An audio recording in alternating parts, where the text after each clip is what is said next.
तो यार जवाहर मैं सोच रहा था मतलब ऑस्ट्रेलिया में सुबहान अल्लाह बहुत सारे मुस्लिम्स हैं स्पेशली जो देसी कम्युनिटी है।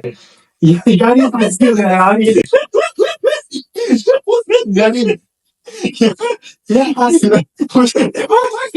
साथ किया लेकिन हंस यार ठीक है अच्छा ठीक है ठीक कंटिन्यू कर हाँ काट लेंगे अच्छा अच्छा जवाहर जाए मैं सोच रहा था ये जो मतलब ऑस्ट्रेलिया में देसी कम्युनिटी है मुस्लिम्स की मैं बात कर रहा हूँ मतलब सुबहान अल्लाह I was thinking like it's a trap ये एक ऐसा कुआं है कि जो बंदा इस कुएं में एक बार चला जाए ना and it has no ending मतलब यहाँ पे हम बहुत से लोग देखते हैं ठीक है वो काम कर रहे हैं ठीक है कुछ लोग ऊबर कर रहे हैं कोई सिक्योरिटी कर रहे हैं तो ब्रो अपना पर्पस भूल चुके हैं बिल्कुल उनको आखिरत की फिक्र नहीं है ठीक है और अभी यार आपने वो देखे पीएसए में अक्सर न्यूज आ रही होती है जो पाकिस्तान का ग्रुप बना है जिसमें सिर्फ देसी कम्युनिटी है कि 25-25 साल के 22-22 साल के लड़के उनको कार्डियक अरेस्ट हो रहा है लाइक हार्ट अटैक हो रहा है डेथ हो जाती है और रीजन क्या मालूम होती है कि घर वालों ने भेजा होता है उनको ऑस्ट्रेलिया में ठीक है और उन पर रिस्पॉन्सिबिलिटीज होती हैं ठीक है अब घर वालों को तो ये लग रहा है कि हमारा बच्चा बाहर है तो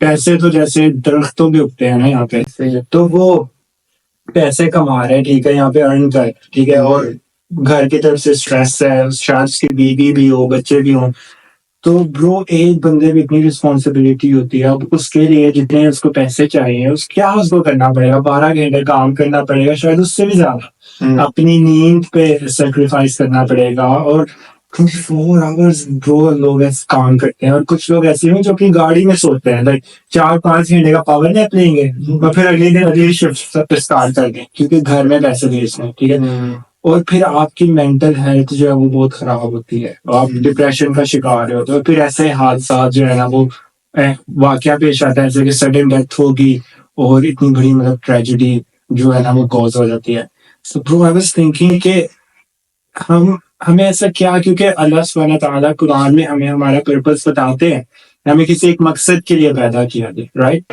तो हम आखिरत तो हम बहुत पीछे छोड़ देते हैं और इस ट्रैप में और ये बहुत सारे ऐसे लोग मैं देखता हूँ जो ऐसे जिनकी ये रूटीन है 24 आवर्स काम करना और सिर्फ अपना सोचना वो फिर आखिरत से बहुत दूर हो जाते हैं तो आपका इसके बारे में क्या ख्याल है असल में वन ऑफ द कंसर्निंग चीज जो ओवरसीज स्टूडेंट्स स्पेशली मैं इमिग्रेंट्स को भी नहीं कहूँगा वो भी इस ट्रैप का हिस्सा है लेकिन जो स्टूडेंट्स का जो मेनली कंसर्न जो मैंने यहाँ पे आके देखे है ना वो ये है कि वो यहाँ आते हैं और वो समझते हैं वो एक ऐसे ट्रैप में फंस जाते हैं जिसमें जिसकी कोई एंडिंग नहीं है लेकिन वो ये समझते हैं कि मैं जब ये अचीव कर लूंगा तो इसके बाद जिंदगी आसान है फॉर एग्जाम्पल पहले स्टूडेंट आता है जो मैं अपने पे भी ये मिसाल इम्प्लीमेंट करता हूँ कि मेरा पहला शुरू से टारगेट ये है कि मैं अपनी फीस से पूरी करूंगा और क्या कहते हैं उसके बाद मेरी जिंदगी आसान है लेकिन प्रॉब्लम ये है कि मेरे सीनियर्स कहते हैं जब आप यहाँ फीस पूरी करते हो तो फिर आप यहाँ पे जो है वो फैमिली लाने का फिर आपका सेकंड टारगेट होता है फिर मोस्टली स्टूडेंट्स ऐसे हैं जिन्होंने पीछे कर्जे लेके इधर आए हुए हैं उन्होंने वो कर्जे भी उतारने हैं उसके बाद उनके घर वाले वहाँ रेंट पे रह रहे हैं उन्होंने वो रेंट भी उतारना है और ये सारे टारगेट्स वो दुनियावी उनके इतने ज्यादा गोल्स हैं कि उसकी नो एंडिंग है और इस दौरान वो आखिरत बिल्कुल भूले हैं इंक्लूडिंग और हम भी इसका शिकार हो रहे हैं तो प्रॉब्लम ये है कि इनकी अवेयरनेस जो है वो कैसे की जाए ये one of the main concern है और क्या कहते हैं बाहर के जो है और हाँ ये नेवर एंडिंग ट्रैप है जब स्टूडेंट अचीव कर लेगा अपनी डिग्री उसके बाद कहता है अपना घर बनाना है और यहाँ का गवर्नमेंट का जो सिस्टम है मॉर्गेज सिस्टम है वो आप कभी गाड़ी के कर्जे देते रहते हो फिर आपकी घर यहाँ कोई भी जॉब वाला बंदा एक तो ये कि स्टूडेंट तो यहाँ फॉरेन अपना बिजनेस सेटल कर नहीं पाता और जितने जॉब वाले बंदे हैं वो कभी भी कैश पे यहाँ घर ले ही नहीं सकते दैट्स इम्पॉसिबल $600,000 से घर यहाँ स्टार्ट होता है वो भी सिटी के फर्दर फार ईस्ट एंड पे होता है कोई सिटी से 50 किलोमीटर दूर होता है घर और वो उसकी किस्तें सारी जिंदगी की लगता थी, तो देयर इज नो एंडिंग। तो ये यहाँ पे हमें दीन का सहारा लेने की बहुत ज्यादा जरूरत है कि एक दुनिया में हम दुनिया में एक लिमिटेड टाइम के लिए आए हैं और उसमें ट्रैप हो रहे हैं, और उसके बाद भी हमें वो सब कुछ नहीं मिलना, हमें किस्तें उतार के कब्र में उतर जाना है। तो ये है कि यहाँ पे हमारा ये मसला है कि दीन से हमें कैसे मदद लेनी है, और दीन को दुनिया के अंदर दीन ही बल्कि दीन के अंदर हमें दुनिया कैसे फिट करनी है, ये हमारा मेन पर्पस है आज की जो कन्वर्सेशन का।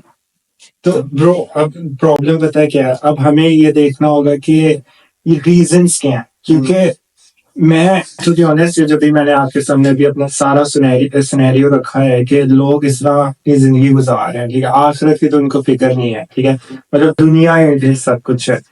तो एज अ मुस्लिम ब्रो मैं अक्सर सोचता हूँ कि हम लोग ये सोचते नहीं है, लाइक हमने वो क्या अपने आप को कोई ऐसी सबक गोली दी हुई है कि हमने अपने आप को शायद कन्विंस कर लिया है कि बस मैं अगर यहाँ सिर्फ पैसे ही कमाऊंगा, ठीक है, और 12 घंटे की शिफ्ट करूंगा, घर जाके बस थोड़ा पावर टैप ले लूंगा और अगली शिफ्ट स्टार्ट कर दूंगा, तो क्या हमारे माइंड में लाइक आता नहीं कि मुझे इसके थ्रू लाइक ऐसे जन्नत मिलेगी या नहीं। देखा हम ये सोचते नहीं है कि हमारा अल्टीमेट पर्पस है जन्नत हासिल करना, ठीक है, जहन्नुम की आग से बचना।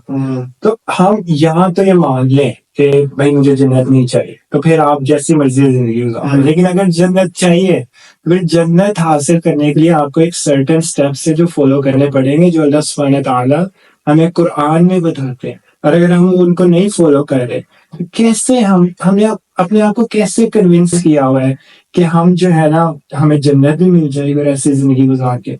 और ब्रो लोग नमाजें भी नहीं पढ़ते लिटरली, और फर्ज काम नहीं कर रहे, और उनसे पूछो ना कि यार आपके ख्याल से आखिरत में आपके साथ क्या होगा, ठीक है, आपको जन्नत मिलेगी या दोज़ख, तो पता क्या कहते हैं, लिटरली पंजाबी में कहते हैं कि इत्थे भी छितर पैने उथे भी छितर पैने, और ऊपर से they are hopeless literally even वो अपनी इस एक्सक्यूज को जो है वो कहते ये भी इबादत कर रहे हैं, एग्जैक्टली कमाई इबादत कर रहे हैं। एग्जैक्टली। और ब्रो मैंने ना एक एक्सपेरिमेंट किया था, एक बार मैं लोगों से क्वेश्चंस पूछता था कि यार आपको क्या लगता है आपको जन्नत मिलेगी या नहीं, वैसे तो अल्लाह नोस, लेकिन फिर भी मैंने एक क्वेश्चन पूछता हूँ कि क्या वाइब क्या आती है, आपकी आपका लाइफस्टाइल जैसा है, आपको लगता है आपको जन्नत मिलेगी। ब्रो मेजोरिटी लोगों ने पता क्या आंसर दिया कि हमने कभी ऐसा सोचा ही नहीं, लेकिन हम सोचते ही नहीं आखिरत का, लेकिन हमारे पास टाइम ही नहीं होता कि हम कभी आखिरत का सोचे। इन अदर वर्ड्स हमने यही नहीं सोचा कि अल्लाह मेरे से क्या चाहता है।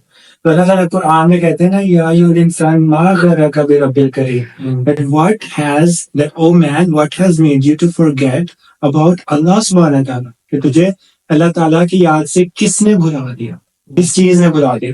तो ब्रो ये एक ऐसी चीज है ब्रो, ये बहुत कंसर्निंग चीज है कि मुझे कहीं कोई आइडियल एग्जांपल नहीं दिखाई देती। ये आइडियल मुस्लिम जो जिस मुस्लिम की अल्लाह ताला ने कुरान में बात की है कि उसका आखिरत प्रायोरिटी होनी चाहिए। तो आप अपने इर्द गिर्द देखो, कोई आपको ऐसा बंदा नजर आता है, मेरे अलावा सॉरी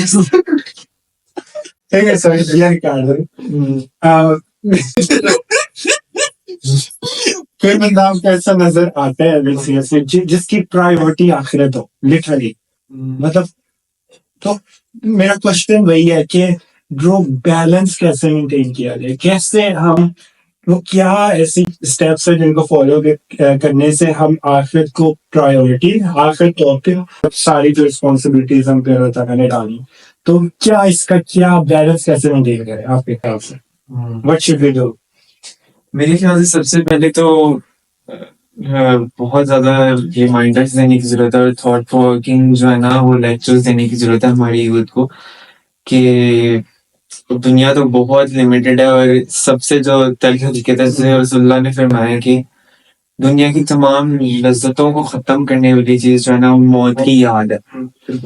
तो मैं अगर अपनी लाइफ पे देखूं तो 28 साल अभी भी यकीन नहीं आता, और मैं अपने आप को समझने की कोशिश भी नहीं करता कि मैं 28 साल का हूँ। अभी भी ऐसा लगता है अपनी टीन एज में ही रह रहा हूँ। लेकिन जब मैं रियलिटी को जो है वो करता हूँ, अपने आप को रिमाइंडर देता हूँ कि टाइम उड़ रहा है और बहुत कम टाइम है आगे, अपनी इंफिनिटी लाइफ के लिए, उसकी तैयारी के लिए। तो जेन्युइन बात है, उस टाइम के लिए वाकई दुनिया से दिल जो है ना वो एक बार उठ जाता है। मौत से मतलब आपका पॉइंट है मौत को कसरत से आता है। बहुत ज्यादा मौत को याद करने की तो बहुत ज्यादा जरूरत है, और अगर 4 हाथ आगे से तो मौत के साथ जिसमें कमरे में हमने उतरना है, कब्र में 5-6 फीट डीप कब्र में जो उतरना है, और वहां हमने अपनी क़यामत तक की जिंदगी उस कब्र में गुजारनी है।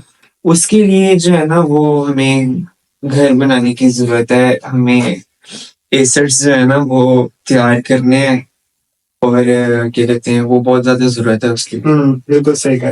और ब्रो आप सही बात कर, मुझे ऐसा लगता है यह बातें ठीक है, रसूल अल्लाह सल्लल्लाहु अलैहि वसल्लम ने हमें जो भी बात कही है उनकी बात तो सच है और हक है और हतमी बात है। अब द थिंग इज के प्रॉब्लम पता है क्या, हम शायद उस तरह डिलीवर नहीं कर पाए, क्योंकि अभी हम बातें तो बहुत अच्छी कर रहे हैं लेकिन हमारी इन बातों का इम्पैक्ट नहीं होगा लोगों पे। तो मुझे लगता है कि शायद लोगों का माइंडसेट इतना स्ट्रॉन्ग बन चुका है कि अब उनको चेंज करना बड़ा मुश्किल है। लेकिन आप एक एग्जांपल मैं आपको देता हूँ। 2 दिन आप एक एक्सपेरिमेंट करके देखिए कि 2 दिन, ठीक है, आप किसी एक शख्स को कहेंगे उबर पे ना जाओ या सिक्योरिटी पे ना जाओ, अपनी जॉब पे ना जाओ, और फिर आप देखना उस बंदे की हालत क्या होती है। डिप्रेशन में चला जाएगा कि यार पैसे नहीं कमाए, आज मेरा $200 या $250 नहीं बना, डिप्रेशन में चला जाएगा। वही शख्स उसकी जोहर की नमाज मिस हो रही है, अगर उसको परवाह नहीं, उसको फिक्र नहीं है, और एक दिन जॉब पे नहीं गया, ब्रो उसकी शक्ल देखिए, उसका रंग उड़ा होता है, लेकिन उसको समझ नहीं आ रहा, पता नहीं ऐसा हो क्या गया है। वो सहाबा सुभान अल्लाह, सहाबा का बिल्कुल ऑपोजिट एटीट्यूड था। उनको अगर लगता था ना दीन के मामले में हल्की सी भी उनकी मतलब नेग्लिजेंस हुई है या कोई अगर नफल भी कोई छूट गया, ठीक है, ब्रो उनको वो डिप्रेशन में चले जाते थे लिटरली। और क्योंकि ब्रो नजर आता था आखिरत प्रायोरिटी है, इन चीजों से लगता है कि आखिरत आपकी प्रायोरिटी। और हम देखो, हम बहुत ज्यादा वर्ल्डली है, शायद एक गोरा भी इतना वर्ल्डली नहीं होगा जितना हम वर्ल्डली होते हैं आजकल।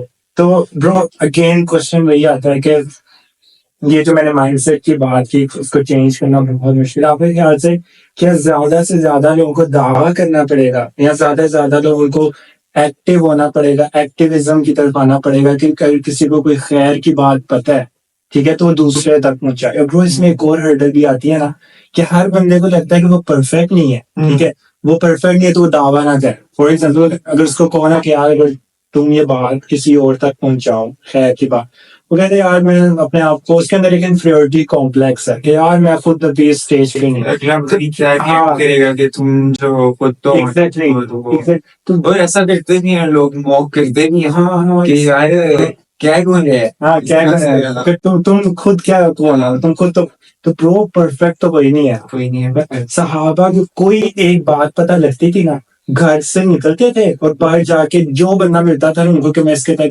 ये मैसेज पहुंचा दो, और वो दावा के काम करते थे, मैसेज को स्प्रेड करते थे।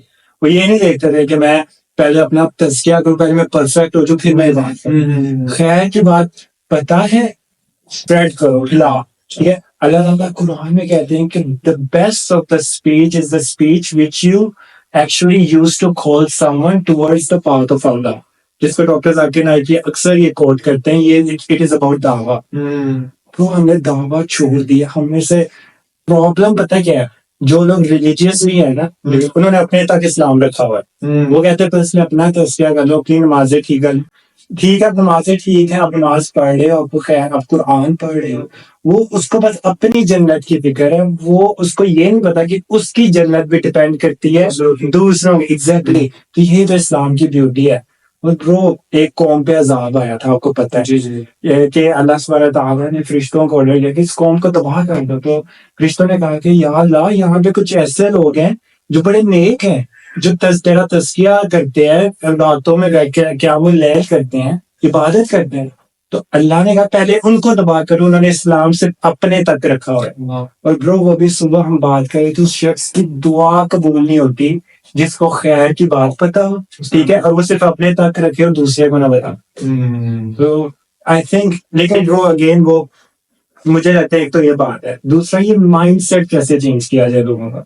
हम बातें तो कर रहे हैं नहीं, कोई अगर हमारी बातें सुने तो उसका माइंड सेट नहीं चेंज हो, या थोड़ी देर के लिए मोटिवेशन आएगी, बाद में फिर ठप मोटिवेशन। आई थिंक सबसे पहले आपको ना खुद एग्जाम्पल बनना पड़ेगा लोगों की माइंडसेट True, चेंज true. करने के लिए, True. क्योंकि कोई भी बंदा जो है ना वो ऐसे किसी भी यकीन नहीं करता, खुद माइंडसेट चेंज करना पड़ेगा। और क्या कहते हैं, बार बार दाव आपको हर हाल में बार बार मैसेज पहुंचाना है, मैसेज पहुंचाना आपका काम है। इससे आपका जो है वो अजर भी आपको मिल रहा है, और क्या कहते हैं, अगर अगला उस पर अमल कर गया तो सबका जारिया भी आपके लिए। और जैसे आपने शुरू में बात की थी वो यही के स्टूडेंट्स के बारे में आपने बात की थी, तो मेरे जहन से निकल गया। तो कि उनका जो लाइफ स्टाइल है कि 12 घंटे काम करना, और उसको कैसे चेंज किया जाए कि वो 2 दिन अगर काम नहीं करते, काम पे नहीं जाते, तो उनको डिप्रेशन होता है। लेकिन अगर नमाज नहीं पढ़ी ये तो उन्हें ये बताने की जरूरत है कि final state before death is very important. अगर आप इस हाल में मर गए ना, तो ऐसा पछतावा होना है ना, ऐसा पछतावा होना है। और फिर अल्लाह ने ऐसे बंदे को अंधा उड़ाना है क़यामत के दिन। बिल्कुल। और ऐसा बंदा जो है वो, अल्लाह अकबर, ऐसा बंदा क़यामत के दिन अल्लाह से कहेगा, या अल्लाह तूने मुझे क्यों अंधा उठाया? तो अल्लाह से क्या कहेगा? क्या कहेगा? कि अल्लाह से कहेगा कि तूने दुनिया में मुझे भुला दिया था, मेरी आयतों से तूने नजरअंदाज किया था, मैं तुझे आखिरत में अंधा उठाता हूँ। और क्या कहते हैं, तो ये कि इसका मफहूम ये है कि आपको कुरान मजीद को जिसने नेग्लेक्ट किया वो आखिरत में जो है वो लाइन उठाया जाएगा। ब्रो, मैं आपको ना एक जेन्युइन बात बताता हूँ, वल्लाही ये मेरे 100% मैंने एक्सपेरिमेंट किया। जो भी शख्स मैंने देखा है ना जो दुनिया ओरिएंटेड है, दुनिया से वर्ल्डली ओरिएंटेड है, जिसको आखिरत भूली हुई है, ब्रो वही बंदा कुरान से दूर है। जो और वो कुरान पढ़ता भी अगर होगा ना, तिलावत करता होगा, ठीक है, तिलावत का एक अलग सवाब है, नो डाउट, उसका अजर है। लेकिन ब्रो जो लोग अंडरस्टैंड, जिनको अरबी आती है, जो ट्रांसलेशन के साथ कुरान को पढ़ते हैं समझ के, जिनको पता है कि अल्लाह सुब्हानहू तआला क्या कह रहे हैं, तो ब्रो मैं तो कहता हूँ सूरह यासीन की पहली 5 आयत ही काफी है आपकी रातों की नींद उड़ाने के लिए, लिटरली। और आपको अपना पर्पस समझ आ जाए। तो मैंने ऐसे लोग देखे हैं जो सही दुनियावी वर्ल्डली ओरिएंटेड है, वो कुरान से दूर है। और कुरान के साथ जो लोग जुड़े हुए हैं ना ब्रो, वो मैंने उनको देखा है, I find them to be the best Muslims, क्योंकि अल्लाह ताला खुद कहते हैं कुरान रिमाइंडर है। और जो चीज रिमाइंडर होती है ना, रिमाइंडर का क्या मतलब है कि आपको ऑलरेडी एक चीज पता है, वो दोबारा रिमाइंड हो रही है, ठीक है, आपको एक चीज पता है, आप फिर भी वो पढ़ रहे हो, ठीक है, ताकि आपको एक बूस्ट मिले, आपको एक स्पिरिचुअल बूस्ट मिले, आपको एक रिमाइंडर। ब्रो सहाबा जो थे ना, उनकी ये प्रैक्टिस हुआ करती थी, सुबह उठते थे, आपको बड़ी अजीब बात रहेगी, इट्स ब्यूटीफुल थिंग, सुबह उठते थे, ठीक है, सलाम करते थे और सूर्य असर पढ़ देते थे। हाँ, अपने भाई को सलाम किया और सूर्य असर, क्यों ब्रो? सूर्य असर आपको अपना पर्पस बताती है कि अल्लाह के नजदीक कामयाब लोग कौन है, जो नेक कमाल करते हैं, जो सब्र करने वाले, हक का साथ देने वाले। ब्रो यही चीज है रिमाइंडर। आपकी इस बात से पता चल रहा है कि सहाबा को भी एक दूसरे को रिमाइंडर देने की जरूरत है। मतलब आज के दौर में लड़के जो है डिमोटिवेट हो जाते हैं, कोई गुनाह हो जाता है फौरन हट जाते हैं, शैतान जो अंदर डाल देता है कि मैं फारिग हूँ, मुझसे नहीं हो पाएगा। तो मतलब सहाबा एक दूसरे को रिमाइंडर दे रहे हैं रसूलुल्लाह की मौजूदगी में। तो हमें तो फिर उससे डबल काम करना पड़ना है, क्योंकि एक्सट्रीम फितने का दौर है। तो ये चीज है। ब्रो ऐसे ब्रो मुझे इतना लगा खौफ आता है ना, आप किसी यंगस्टर से पूछ लो ना कि आखिरी बार कब कुरान पढ़ा, समझ ली ब्रो, वो कहेगा 5 सर मुझे याद नहीं, 5 महीने हो गए, 6 महीने हो गए, ठीक है, पर पढ़ा था जी, वो भी ट्रांसलेशन के साथ नहीं इतना पढ़ा था, ऐसी बस पढ़ लिया। एक ऐसा बंदा कैसे एक्सपेक्ट कर सकता है उसको जन्नत मिलेगी, और वो कैसे सोच सकता है कि वो सिरातुल मुस्तकीम पे, मुझे ये नहीं समझ आती। लाइक जो अल्लाह ताला के अल्टीमेट रिमाइंडर से इतना दूर है, कुरान से दूर है। रसूलुल्लाह सल्लल्लाहु अलैहि वसल्लम ने अपने आखिरी खुतबे में कहा था कि मैं तो चला जाऊंगा, ठीक है, मैं जाने वाला हूँ दुनिया से, लेकिन मैं कुरान छोड़ के जा रहा हूँ, hold tight to this book, ठीक है, मतलब इसके तुमने क्लोज रहना है, इसका साथ, इससे दूर नहीं होना। ब्रो इसके पीछे प्रोफाउंड मैसेज है कि रसूल अल्लाह का जाना मुसलमानों के लिए बहुत बड़ा टेस्ट। ठीक है, मतलब आज हमारे में रसूल अल्लाह सल्लल्लाहु अलैहि वसल्लम नहीं है, ये हमारे लिए एक बहुत बड़ा एक टेस्ट भी है और एक बहुत बड़ा ट्रायल है। ठीक है, और ये बहुत बड़ी, क्योंकि उस टाइम पे सहाबा को कोई भी इशू नहीं था, रसूल सल्लल्लाहु अलैहि वसल्लम के पास जाते थे, रहमत लिल आलमीन है। तो रसूल अल्लाह ने कहा कि मैं तो चला जाऊंगा, यानी मेरी रिप्लेसमेंट कुरान है। सुभान अल्लाह, मतलब तुम मेरे साथ जुड़ना चाहते हो ना, तो कुरान से जुड़ जाओ। कुरान से नहीं जुड़ोगे तुम बच नहीं पाओगे। ब्रो ये आपने बिल्कुल सही बात की, हम लोग कुरान से बहुत दूर है। तो आई थिंक इस सेशन का इख्तिताम करते हैं। ठीक है, तो बहुत अच्छा लगा आपसे बातें करके। आप कुछ ऐड करना चाहते हो तो जरूर ऐड कीजिए। यही फाइनली इसका कंक्लूजन यही निकलता है कि जितना भी आप इस दुनिया के पीछे भाग लो, एंड तल्ख हकीकत मौत ही है। बिल्कुल। तो मुसलमान के लिए जो मुझे सबसे बीइंग ए मुस्लिम, मुझे जो one of the most blessing, being a blessed person as a Muslim, जो मुझे सबसे ज्यादा लगती है वो ये है कि मुसलमान के लिए हर moment win situation. If he lose in his dunya, in this dunya, he gonna win. Yeah. And ultimately. और अगर आखिरत में, और अगर वो मर जाता है तो तब भी उसने विन सिचुएशन है। तो ब्रो इसमें तो हदीस भी है ना, कि रसूल सल्लल्लाहु अलैहि वसल्लम ने फरमाया कि मोमिन का मामला बड़ा अजीब है, उसके लिए विन विन है। अगर उस पर कोई मुसीबत आती है या उस पर कोई ट्रायल आता है तो वो सब्र करता है। ठीक है, और जब अल्लाह ताला उसको किसी चीज से नवाजता है तो अल्लाह ताला का शुक्र करता है। तो सब्र करने में भी उसको अजर मिलता है और अल्लाह का शुक्र करने में भी उसको अजर मिलता है। तो उसके लिए दोनों साइड से विन विन है। तो मोमिन तो कभी लूज कर ही नहीं सकता, और उसके लिए वो कैसे होपलेस हो सकता है। तो ब्रो आपने सही बात की। इसके साथ ही हम सेशन को एंड करते हैं। बारकल्लाहु अलैकुम, कुरान अल हकीम। सलाम अलैकुम।